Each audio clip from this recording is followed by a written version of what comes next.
Enggak, kan masih bayi juga. Masih bayi. Waktu dalam kandungan juga, udahlah kamu meninggal aja, meninggal sama anak saya. Almarhum ini selama bersama ibu gitu. Ya, sama mungkin temperamental atau ya, ya. Mungkin bisa diceritakan. Iya juga temperamental. Apa yang pernah diderita KDRT ibu waktu dulu? Sering dipukul, sering dijambak gitu. Ramadan seharusnya menjadi bulan penuh rahmat. Namun bagi adik Nizam Syafi'i, sahur pertama di tahun ini justru menjadi saksi bisu kepergiannya yang penuh misteri. Di saat gema sholawat berkumandang, sebuah pengakuan mengejutkan meledak dari balik jeruji besi. Teni Ridasi, sang ibu sambung yang telah ditetapkan sebagai tersangka, tiba-tiba membuka kotak Pandora yang selama ini terkunci rapat. Ia mengklaim dirinya bukanlah pelaku tunggal, melainkan sosok penyelamat dari aksi brutal sang ayah kandung yang diduga berada di bawah pengaruh obat terlarang. Namun, benarkah demikian? Ataukah ini hanyalah drama pelarian hukum untuk menghindari jerat maksimal? Tetaplah bersama kami, karena di akhir narasi ini, hasil otopsi dan sebuah rekaman komunikasi yang tak sengaja bocor akan mengungkap siapa sebenarnya pemilik tangan dingin yang membuat nafas Nizam terhenti selamanya. Di bawah langit Sukabumi yang mendung di awal Ramadan 2026, aroma ketenangan bulan suci terusik oleh kabar duka dari sebuah rumah yang kini terpasang garis polisi. Nizam Syafi'i, bocah Malang yang belum sempat merasakan kemenangan Idul Fitri, pergi dengan meninggalkan luka lebam di sekujur tubuhnya. Awalnya, semua telunjuk mengarah pada satu orang, Teni Ridasi, ibu sambung yang dianggap sebagai sosok monster dalam dongeng kenyataan. Namun, seiring dengan denting jam yang mendekati waktu berbuka, suasana di Mapolres Sukabumi mendadak mencekam. Teni Ridasi, melalui kuasa hukumnya, mulai menyanyi. Nyanyian Teni bukanlah lagu permohonan maaf, melainkan sebuah serangan balik yang mematikan. Dalam wawancara eksklusif yang menggegarkan, Teni memberikan alibi yang membuat publik tersentak. Ia bercerita tentang sebuah kejadian yang ia sebut sebagai pertarungan maut demi menyelamatkan Nizam. Mungkin pengaruh obat-obatan, narkoboy gitu ya, ucap Teni dengan nada yang sulit diartikan. Ia menuduh suaminya sendiri, Anwar Satibi, atau yang akrab dipanggil Awang, telah melakukan tindakan di luar nalar. Bayangkan visualisasi yang digambarkan Teni. Di sebuah siang yang gerah, sang ayah kandung tiba-tiba gelap mata. Jaket Nizam ditarik hingga sobek, lehernya dicengkeram, dan sang bocah dijorokkan ke arah tiang kayu rumah. Teni mengklaim dirinya lari sekuat tenaga untuk menghalangi kepala Nizam agar tidak membentur tiang. Kalau kena tiang, saya mungkin sudah kelar kemarin. Ungkapnya seolah-olah dia adalah pahlawan yang terzalimi. Tidak berhenti di situ, ia menggambarkan adegan yang lebih mengerikan. Nizam dibawa ke kamar mandi dan kepalanya diduga ditekan ke dalam bak air oleh ayahnya sendiri. Informasi ini menyambar jagat maya lebih cepat daripada kilat. Di grup-grup WhatsApp warga, narasi ini menjadi bahan perdebatan panas di sela-sela waktu menunggu azan maghrib. Apakah Teni jujur? Ataukah ini taktik karakter assassination untuk menyeret sang suami agar mereka hancur bersama? Faktanya, Anwar Satibi tidak tinggal diam. Ia yang kini menggandeng pengacara kondang Farhad Abbas, berdiri tegak dan membantah semua tuduhan itu dengan nada penuh duka. Saya tidak pernah sejahat itu sama anak, tegasnya. Namun, pengamat hukum mulai melihat adanya pola yang aneh. Kasus ini bukan lagi sekadar kasus kekerasan dalam rumah tangga, melainkan perang alibi di antara suami dan istri di atas nisan sang anak. Di satu sisi, ada ibu kandung Nizam yang juga mulai bergerak melaporkan Anwar atas dugaan penelantaran dan pembiaran. Farhad Abbas bahkan menyebut adanya fenomena pahlawan kesiangan yang mencoba mengambil panggung di atas kematian Nizam. Di tengah hiruk-pikuk saling lapor ini, publik bertanya-tanya, mengapa laporan kekerasan Nizam di tahun 2024 silam seolah menguap begitu saja? Teni mengklaim ia sudah kapok karena laporan fisik tahun lalu. Namun ia mengaku sering mendapatkan kekerasan fisik dari Anwar. Logikanya, jika ia merasa tertekan oleh suami, mengapa Nizam yang menjadi sasaran? Ataukah memang benar ada dua monster di rumah tersebut? Ramadan tahun ini benar-benar menguji nurani kita semua. Beberapa netizen pun ikut berkomentar. @Srikandi Sukabumi. Ibu sambung bilang ayahnya narkoba. Ayah bilang ibu sambungnya yang gila. Terus yang jujur siapa? CCTV nggak ada. Saksi cuma mereka berdua. Tapi satu hal yang pasti, Nizam sudah di surga, sementara kalian sibuk cari selamat di dunia. @hukumrakyatnet. Biasanya kalau tersangka sudah mulai nyeret-nyeret orang lain, itu tandanya dia pengen cari temen di penjara. Tapi kalau benar ayahnya juga main fisik, ya dua-duanya harus pakai baju oranye barengan. Pertanyaan besar yang menggantung adalah, kapan sebenarnya adegan kamar mandi itu terjadi? Apakah sesaat sebelum Nizam meregang nyawa atau jauh hari sebelumnya? Penentuan waktu ini akan menjadi kunci utama bagi penyidik untuk menentukan penyebab kematian secara medis. Karena alibi Anwar mengatakan ia pergi meninggalkan rumah selama 30 jam. Sementara Teni menyebut Nizam sudah sakit dan dipaksa berburu ke hutan agar berkeringat. Sebuah metode pengobatan kuno yang justru berujung maut bagi sel darah putih yang sedang berjuang. Di tengah suasana hening malam-malam Ramadan, saat warga Sukabumi bersiap untuk melaksanakan sholat tarawih, sebuah pengakuan janggal meluncur dari lisan Anwar Satibi. Jika sebelumnya ia menyebut meninggalkan rumah selama 28 jam, di hadapan tim hukum Farhad Abbas, durasi itu direvisi menjadi 30 jam. Angka 30 jam bukanlah waktu yang singkat bagi seorang anak yang sedang dalam kondisi sakit untuk ditinggalkan bersama sosok ibu sambung yang kini menjadi tersangka. Anwar berdalih ia harus berangkat kerja pada jam 9 malam dan baru dikabari istrinya pada jam 11 malam bahwa suhu tubuh Nizam mendadak panas tinggi. Namun, ada jeda waktu yang mencurigakan di sana. Jika Nizam sudah panas sejak jam 11 malam, mengapa Anwar baru sampai di rumah pada jam 3 pagi, tepat di saat sahur pertama dimulai?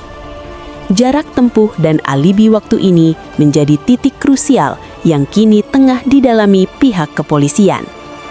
Publik bertanya-tanya, apa yang sebenarnya terjadi di antara jam-jam kritis tersebut? Ketegangan semakin memanas ketika isu luka fisik lama pada tubuh Nizam kembali mencuat. Muncul laporan tentang adanya bekas sundutan rokok di bagian leher dan badan Nizam. Ini adalah fakta yang mengerikan.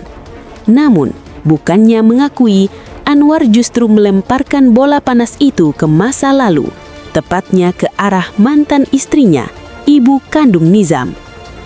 Anwar bercerita dengan nada meyakinkan bahwa luka sundut itu ia temukan saat ia pulang kerja, jauh sebelum ia menikah dengan Teni Ridayasi. Saya marah besar saat itu, bahkan langsung saya ceraikan, klaim Anwar. Ia membangun narasi bahwa ibu kandung Nizamlah yang lalai, sementara ia adalah ayah heroik yang langsung bertindak tegas. Alibi yang ia sampaikan bahkan lebih mencengangkan. Sang mantan istri menyebut bahwa Nizamlah yang menjundut dirinya sendiri karena sedang aktif-aktifnya bermain. Sebuah alasan yang bagi banyak orang terdengar sangat tidak masuk akal. Namun, benarkah Anwar sepeduli itu? Jika ia begitu mencintai Nizam, mengapa muncul tuduhan dari berbagai lembaga swadaya masyarakat atau LSM hingga KPAI yang menyebut bahwa Anwar seringkali bersikap kasar dan mengabaikan peringatan tetangga? Saat rapat dengar pendapat di Komisi 3 DPR RI, terungkap bahwa keluarga UA, inisial saksi kunci, sering melihat Nizam diperlakukan kasar secara fisik oleh sang ayah. Namun setiap kali diingatkan, Anwar selalu menjawab dengan pongah, "Ini urusan saya, ini anak saya, jangan ikut campur." Anwar membela diri dengan teknis lokasi. Ia menyebut saksi-saksi tersebut tidak tahu apa-apa karena ia sudah pindah domisili dari Cimandala ke Jampang sejak tahun 2018. Ia menuding para pahlawan kesiangan ini hanya mencari panggung di atas kematian anaknya. Namun di bulan Ramadan yang suci ini, kebenaran seolah mencari jalannya sendiri untuk terungkap. Keriuhan ini semakin bertambah ketika kuasa hukum Teni Ridayasi mengungkapkan fakta medis yang janggal. Nizam yang sakit justru tidak diperbolehkan istirahat oleh ayahnya.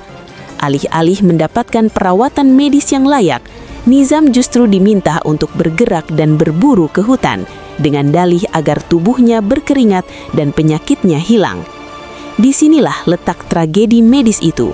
Saat sel darah putih Nizam sedang berperang habis-habisan melawan infeksi atau luka dalam, tubuhnya justru dipaksa melakukan aktivitas fisik ekstrim yang menguras energi terakhirnya.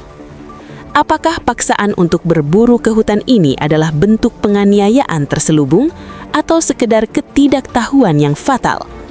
Mengapa baru pada jam 8 pagi di hari kematiannya, Nizam dibawa ke rumah sakit, padahal kondisinya sudah kritis sejak malam sahur? Komunikasi yang macet antara keluarga Anwar dan keluarga ibu kandung Nizam kian memperkeruh suasana, seolah masing-masing pihak memiliki rahasia yang tidak diinginkan oleh pihak lain. Pakar logika 99. Logika mana yang bisa nerima anak kecil nyundut rokok ke lehernya sendiri? Itu mah jelas penganiayaan. Ayahnya pinter banget ya lempar batu sembunyi tangan ke mantan istri. Jangan-jangan dua-duanya emang setali 3 uang. Bunda Tegar Sukabumi. Puasa-puasa baca berita ini bikin darah mendidih. Kalau emang sayang anak, gak mungkin ditinggal 30 jam pas lagi sakit parah. Alasan berburu ke hutan itu mah akal-akalan biar luka lebamnya kelihatan abis jatuh di hutan, kan? Kini bola panas ada di tangan penyidik. Akankah status saksi Anwar Satibi naik menjadi tersangka menyusul sang istri? Ataukah ia memang benar-benar ayah yang hanya salah didik namun tidak berniat membunuh? Teka-teki ini semakin dalam saat kita melihat siapa sosok anak angkat yang juga sempat dicurigai oleh netizen. Di saat gema tadarus Al-Quran menghiasi malam-malam di Sukabumi, sebuah fakta pahit mulai terkuak dari bibir para tetangga dan kerabat dekat yang selama ini memilih bungkam. Ketakutan yang selama ini menyelimuti kampung tempat Nizam tinggal perlahan luruh, berganti dengan rasa sesal yang mendalam. Selama ini, publik hanya mendengar narasi dari Anwar Satibi dan Teni Ridayasi. Namun kesaksian dari pihak luar yang disebut Anwar sebagai pahlawan kesiangan ternyata menyimpan detail yang lebih kelam. LPSK dan KPAI tidak bergerak tanpa dasar. Dalam laporan yang dibawa ke Komisi 3 DPR RI, terungkap bahwa kekerasan fisik terhadap adik Nizam bukanlah kejadian sekali 2 kali. Para tetangga mengaku sering mendengar suara bentakan dan tangisan lirih dari balik dinding rumah tersebut. Namun setiap kali ada yang mencoba mengetuk pintu untuk sekedar bertanya, mereka dihadapi dengan tatapan dingin dan jawaban ketus dari Anwar. "Jangan ikut campur, ini urusan internal saya." Menjadi kalimat sakti yang membungkam kepedulian warga. Di bulan Ramadan yang seharusnya penuh dengan semangat ukhuwah atau persaudaraan, kenyataan ini sungguh menyayat hati.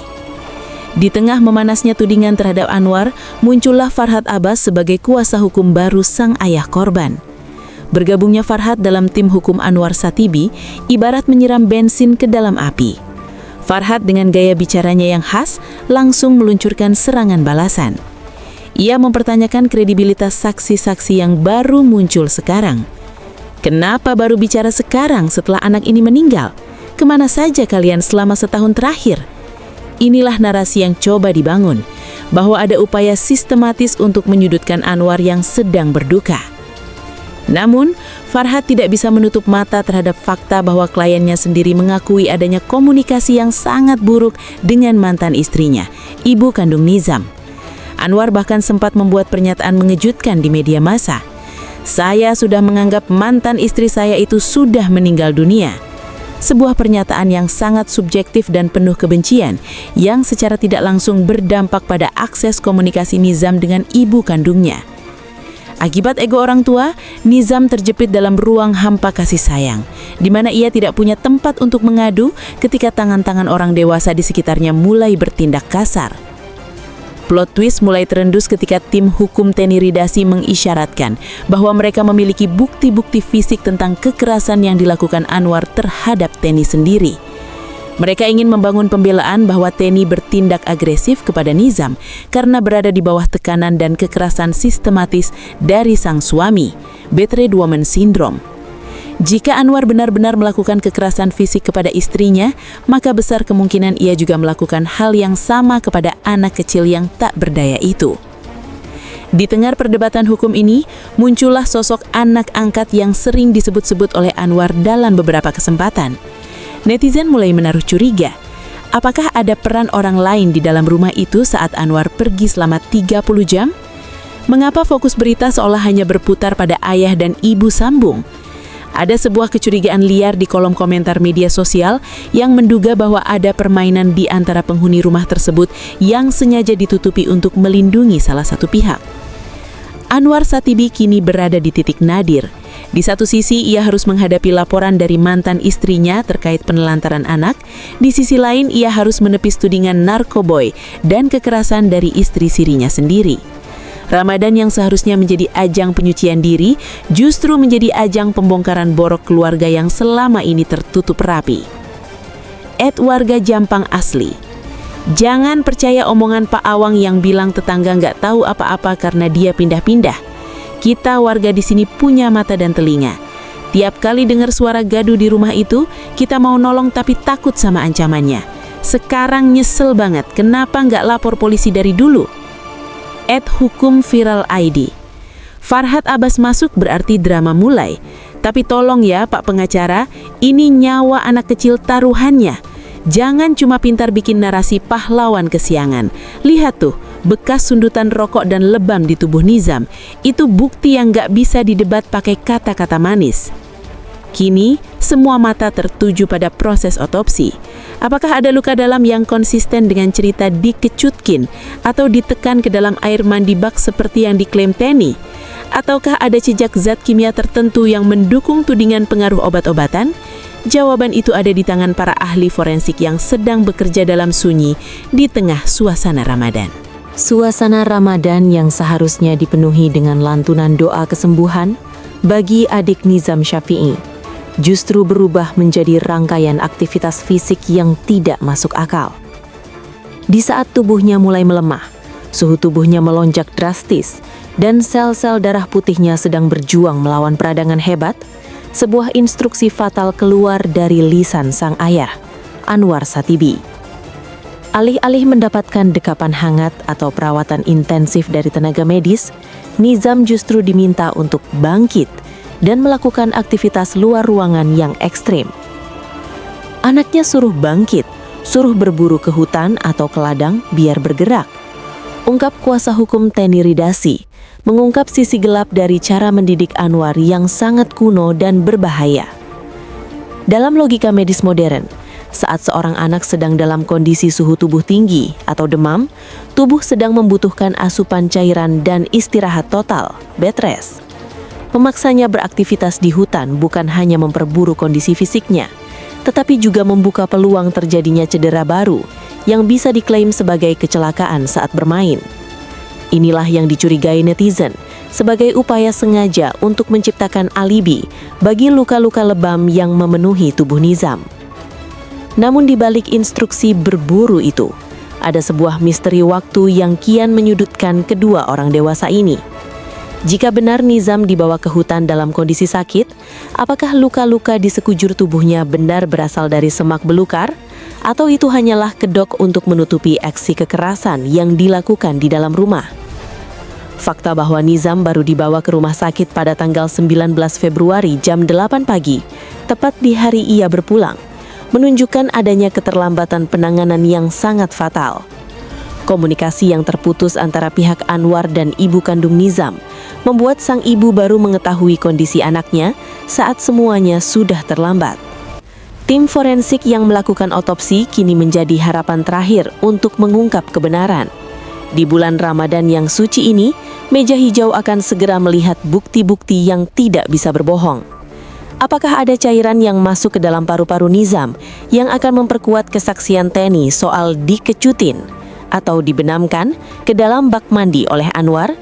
Atau justru ditemukan jejak trauma tumpul yang konsisten dengan dorongan keras ke arah tiang kayu yang sempat disebutkan? Kehadiran Farhat Abbas dalam tim pembela Anwar pun semakin menambah ketegangan. Farhat mencoba membelokkan narasi dengan mempertanyakan peran ibu kandung Nizam yang selama ini dianggap tidak mencari anaknya. Namun serangan ini dipatahkan oleh fakta bahwa komunikasi memang sengaja diputus oleh pihak Anwar. Saya sudah menganggap mantan istri saya sudah berpulang. Sebuah pengakuan Anwar yang kini menjadi senjata makan tuan, menunjukkan adanya upaya isolasi terhadap Nizam dari pelindung alaminya, yaitu sang ibu kandung. Satu hal lagi yang membuat publik meradang adalah klaim Anwar soal biaya hidup. Ia mengaku membiayai Nizam sepenuhnya, namun kontribusinya tidak pernah jelas. Di sisi lain, mantan istrinya mengklaim Anwar sangat sulit dihubungi, hanya untuk sekedar menanyakan kabar sang anak. Di tengah suasana sahur dan buka puasa, masyarakat Indonesia kini menanti dengan nafas tertahan. Apakah hasil otopsi ini akan menyeret nama baru ke dalam daftar tersangka? Ataukah Teni Ridasi akan menanggung semua dosa ini sendirian sebagai kambing hitam dari sebuah sistem rumah tangga yang toksik? @Dokter Peduli Anak. Gila ya, anak demam malah disuruh berburu ke hutan. Itu bukan pengobatan tradisional, itu penyiksaan terencana. Secara medis, aktivitas fisik berat saat infeksi itu bisa bikin gagal jantung atau pendarahan otak. Ini harus diusut tuntas. @Hati Ibu Luka. Farhat Abbas sibuk bahas ibu kandung gak cari anak, tapi gak bahas kenapa bapaknya nutup pintu komunikasi sampai bilang mantan istrinya udah mati. Nizam itu korban ego orang tua yang narsis. Tolong Pak Polisi, jangan kasih ampun. Misteri narkoboy yang sempat dilemparkan Teni juga kini tengah didalami. Jika benar Anwar berada di bawah pengaruh obat-obatan saat melakukan aksi kamar mandi tersebut, maka kasus ini akan berubah menjadi tragedi kriminal yang jauh lebih gelap. Seiring dengan berjalannya waktu di bulan suci ini, satu persatu kebohongan mulai rontok, menyisakan fakta-fakta dingin yang akan segera diuji di pengadilan. Gema takbir mulai berkumandang di seluruh pelosok Sukabumi. Namun, tidak ada sukacita di rumah Anwar Satibi. Ramadan 2026 ini berakhir dengan sebuah kenyataan pahit yang tak lagi bisa disembunyikan di bawah karpet retorika. Di saat umat muslim bersiap merayakan kemenangan, penyidik kepolisian akhirnya memegang sebuah kepingan puzzle terakhir yang selama ini menjadi misteri. Hasil otopsi resmi dan jejak digital yang tertinggal di ponsel sang tersangka. Plot twist yang selama ini ditunggu penonton pun muncul ke permukaan. Selama ini, Teni Ridasi dan Anwar Satibi saling melempar bola panas tentang siapa yang paling bertanggung jawab atas luka-luka Nizam. Namun, data forensik berbicara lebih jujur daripada lisan manusia. Ditemukan bahwa penyebab utama kematian Nizam bukanlah sekedar sakit demam biasa, melainkan adanya trauma tumpul di bagian perut dan kepala yang menyebabkan pendarahan internal hebat. Sebuah luka yang konsisten dengan benturan keras dan tekanan air, persis seperti skenario kamar mandi yang sempat diceritakan dengan gemetar oleh Teni. Namun kejutan sesungguhnya bukan di situ. Tim investigasi menemukan sebuah rekaman suara di aplikasi pesan singkat yang dikirimkan beberapa jam sebelum Nizam dilarikan ke puskesmas. Dalam rekaman tersebut, terdengar suara kepanikan yang luar biasa. Namun bukan suara permintaan tolong, melainkan suara koordinasi untuk menyamakan alibi. Bilang saja dia jatuh di hutan, bilang saja dia sakit panas. Suara itu menjadi bukti telak adanya konspirasi untuk menutupi sebuah kejahatan sistematis di dalam rumah tersebut.